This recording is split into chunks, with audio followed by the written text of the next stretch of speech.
are listening to and streaming A More Perfect Union on KBLA Talk 1580. I'm Dr. Nii-Quartelai and really excited to be talking to someone who played one of the most moving roles in the Michael biopic. We're talking to KeiLyn Durrel Jones. He is an NYU Tisch School of the Arts grad. He's theater trained, and he's been honing his craft for the past decade for a role just like this. You might remember him from Succession, How to Die Alone, Better Call Saul. Well, he's playing the role of Bill Bray, a former LAPD officer who served as Michael Jackson's head of security from 1971 to 1996, becoming a surrogate father and confidant, a man who loved Michael, not for the superstar, but for the boy underneath it all. KeiLyn, welcome to the show. Thank you, Dr. Cortez. Pleasure to be here. Thanks for having me.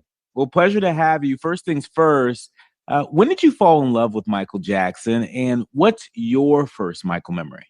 You know, it's a great question. I don't remember the exact moment. I've always loved, I was born in the 80s. I'm an 80s baby. So I was born into like just post Thriller, pre-Bad, you know, that era. Dangerous was my Michael. That was the Michael that I was like, when I was old enough to pick my own music, it was one of the first albums that I bought with my own money type thing. And the one of my first Michael memories, I gotta say, is probably the Jackson 5 Christmas album. I love that whole, like all the Motown Christmas music, but especially the Jackson 5. And that's sort of what made me fall in love with acting, was like other kids singing at a high level. So knowing that he was a kid singing like that, or watching kids on TV, whatever. So that's sort of what made me fall in love with acting or whatever. But what made me fall in love with Michael was, I saw Mommy Kissing Santa Claus, or, Frosty the Snowman, whatever it was. I've got to agree that no Christmas felt like Christmas unless you had that Jackson 5 Christmas album playing. The Jackson 5 and the Temptations were a must in my household. But look, you were really great in this film. I think thank you, sir. You honing your craft on the stage. I think it really showed, particularly in those quiet moments, those tender moments that we saw on the screen. And it wasn't just you. I mean, there's an abundance of talent in this movie. Antoine Fuqua, the director, Coleman Domingo playing Joe Jackson, Nia Long playing Catherine Jackson. That's a pretty serious table to sit at. Talk to us about what the vibe was like on set. You know, I came in a little late. It felt like I was the new kid on the block because they had already been filming for a while when I showed up.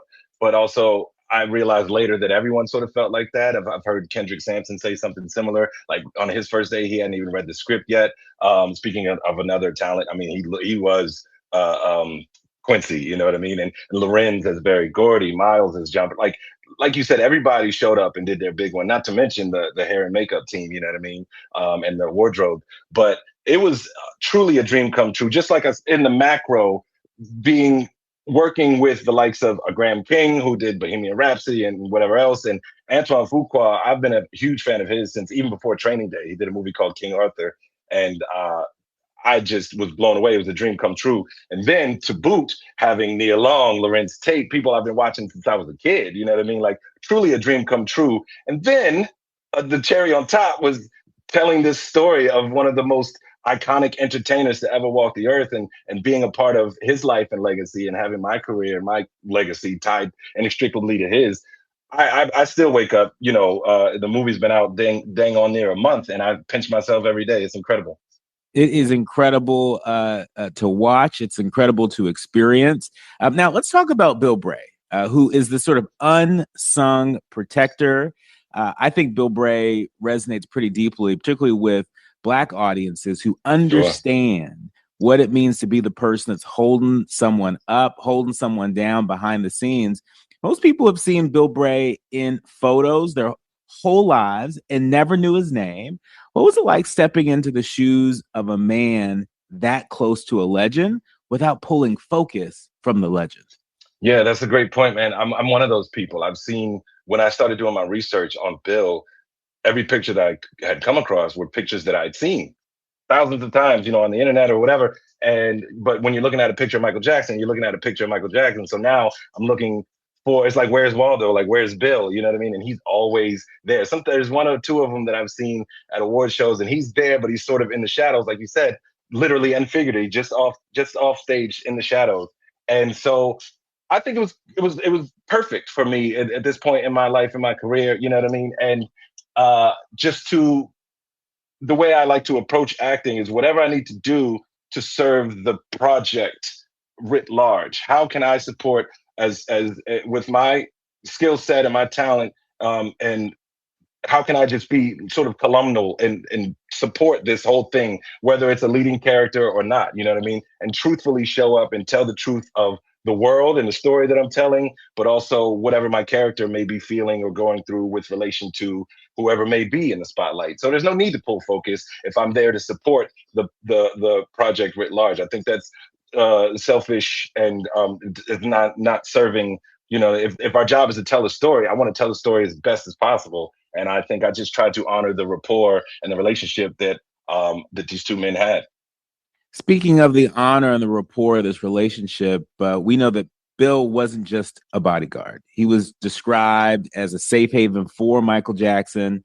Talk to us about that relationship. What does it mean to be someone's safe place? And how is playing this character, how has it changed the way that you show up for your friends and your family off screen, off stage, as a safe place?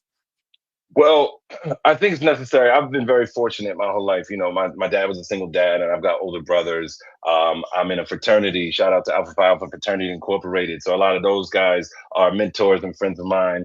And I've had other mentors and coaches, and even women, especially. But you know, as a man and telling the story of these two men, I try to focus on that avuncular, masculine, paternal energy. And I'm not a father myself, but I've been an uncle for 20, 30 years at least. And I've been a part of big brother, little brother programs. And then my younger fraternity brothers who look up to me and things like this. And so I really just tried to tap into this energy that I've been a party to my whole life. And really truthfully, the more that we worked on this movie, the more I would meet people who knew these two men and said that they were always together and they were always playful and they were always playing jokes on each other and just laughing and giggling. And to think about the icon that is Michael, right? This global icon, but he also, we know just from the lore that he was also a very lonely man. So for him to be that joyful and that kid-like and giddy with this man means that he had to really trust him. And so I just tried to embody the energy of someone who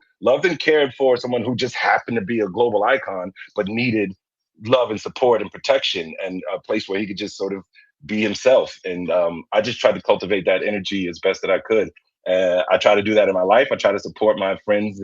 I'm someone who feels like one of my mantras, two of my mantras, if you're not learning, you're losing, and dream big or why bother. So I try to cultivate that in myself because you can't pour into someone from an empty cup, right? So I tried to cultivate that in myself so that I can pour into other people, friends, cousins. You know, we got a lot of cousins, people that ain't cousins, you know, whatever it is. And so, it's something that I've always tried to do, but now seeing how much love Bill Bray is getting on the internet or wherever, whether it includes me or not, it just also makes me want to do it more. You know what I mean? It's cyclical. So it's very rewarding. I mean, you know, your cup runneth over in this film, Michael, the biopic. We're encouraging folks, if they haven't already, to treat yourself, don't cheat yourself, especially this Memorial Day weekend. Run, don't walk to go see this film. I was reading somewhere that, you know, Bill was the kind of Black man who understood that protecting someone sometimes means giving them room to breathe. I actually happen to be friends with members of the family of the real life Bill.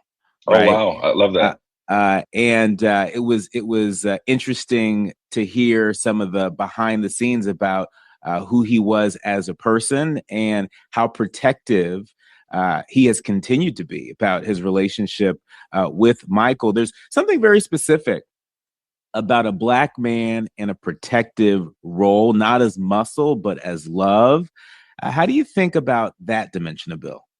I love that, man. That's beautiful. I hope that they at least appreciated what I brought to the table as far as creating Bill. But to your point, I think that masculinity and that sort of masculine love includes a softness and a tenderness. You have to hold space. You know what I mean? Like, yes, not all masculinity is toxic masculinity, and I think Bill, it's something that I try to practice in my life. And so it was I'm not going to say easy, but simple for me to sort of employ that on screen as well, because I think that's important. It's the kind of love that I've gotten.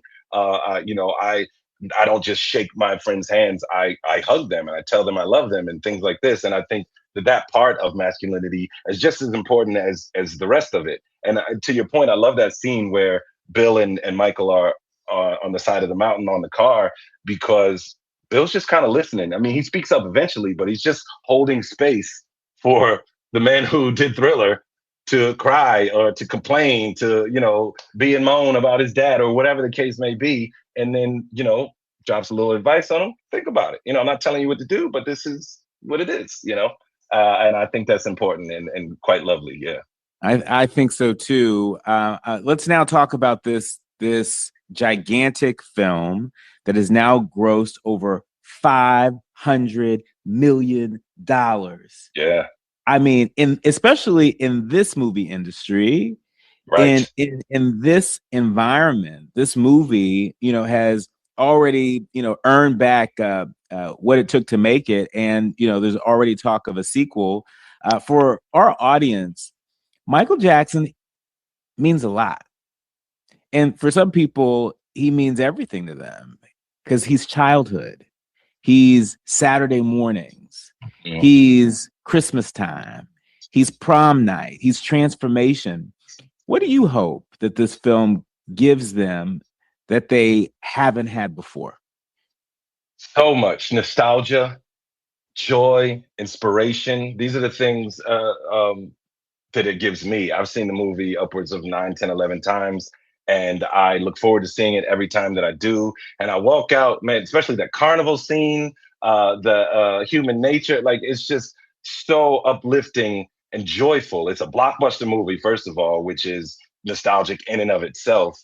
But it's like you said, it's everything. It's Michael Jackson. And so I think, yeah, those three things: nostalgia, joy, and inspiration. I think those are great. Those are great things for us to carry. Look, you know, my mom remembers seeing little Michael Jackson Oh wow. perform with the Jackson 5 when she was a kid. We were talking a little bit about this before you joined me. This film spans the Jackson 5 era all the way through his solo rise, and I'm just wondering, for the grandmothers and the grandfathers like my mom, who were in the audience, who lived that Motown moment, what do you want them to see in this film? I want them to see I think when I go back to nostalgia, like, because that holds a special place. I can only imagine for them, right? Having lived through it and then experiencing it now. And then I'm sure your mother had a part in introducing you to Michael Jackson. So then it might make her think of you as a little boy and raising, you know what I mean? Whatever. So it's just legacy and family and I mean, it transcends this, but it's Black community and all of this other stuff. And it's so much that is important to us, and especially in the world today. You know, we could all use a little bit more joy and entertainment and things like this. So I think all of the above. You know, more nostalgia, more joy, more entertainment and inspiration. I keep saying inspiration because I am so inspired by the movie itself, just as an artist, especially, but as a man. Every time I watch it, I walk out like believing in myself a little more. You know what I mean? Yeah, we all did. And speaking of legacy, I love your character so much, Thank you. because I think Bill provides us with an opening for a very important conversation. As you know, Black families have always had a Bill Bray. They've always had a Bill Bray. They've always had that uncle, that neighbor, that coach who was just steady. When everything else around them was chaos, they were steady. Do you feel like this role is a love letter to those kind of men? I do, 1000%. No one's ever put it like that in all of these interviews that I've done, but I 1000% agree with that. Uh, I've been very fortunate. Like I said, I've had a lot of these figures in my life, but yeah, man, I do think that it is a love letter to that sort of love, that sort of um, rock or anchor in a family, and that sort of, again, to bring it back to that type of masculinity that, you know, a lot of these Black families had and need, you know, an Yeah. anchor. Yeah, an anchor indeed. Well, in our remaining minutes with you, I have some rapid fire fun questions. Let's do it. So, favorite Michael song of all time? No thinking. Who is it? Oh, I wasn't expecting that. Okay. Yeah. Jackson 5 era or Thriller era? Pick one. Thriller. All right. If Bill Bray had a theme song, what would it be? Ben. Does it have to be a Michael Jackson song? It doesn't. It doesn't have to be. I think I'll Be There. I'm just gonna go with I'll Be There. Yeah. Oh, that's a good one. All right. All right. Yeah. And what's one thing Michael Jackson taught the world that we still need to hear today? Love and humanity. You know what I mean? Wow. That is incredible. You are incredible. Thank you for this gift that keeps on giving, the Michael Biopic. We will run and not walk to check this out. It is available in theaters everywhere. KeiLyn Durrel Jones, thank you so much for joining us. Thank you for playing the character of Bill Bray. You are listening to and streaming A More Perfect Union on KBLA Talk 1580. Thank you, brother. Thank you, my friend. Appreciate it.